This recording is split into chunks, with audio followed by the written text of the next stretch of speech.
Welcome to a Disney point of view ride experience from the Magic Travel Guy. Today we head to Disney's Animal Kingdom for Expedition Everest, Legend of the Forbidden Mountain, as we careen through icy Himalayan peaks on a speeding train while avoiding the clutches of the mythic Yeti. As this foreboding ride comes into view, guests can wander into a Tibetan village at the base of Mount Everest and board a train to the top of the world. But beware.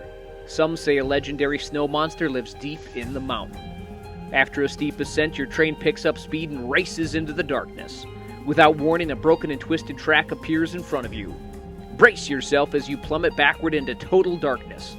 Inside the cavern, the mythical tale comes true as you see the shadow of a massive, growling beast.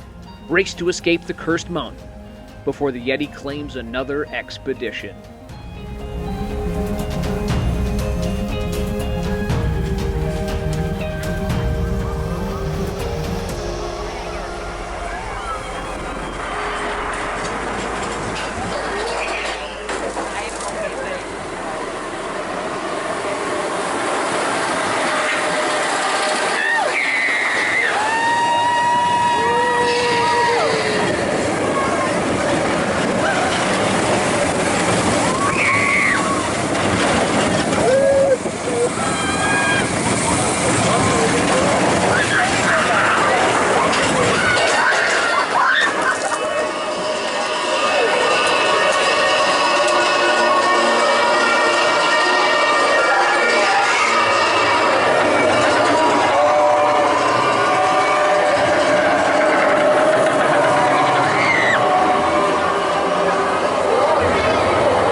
Connect with us on Facebook, Instagram, and themagictravelguy.com.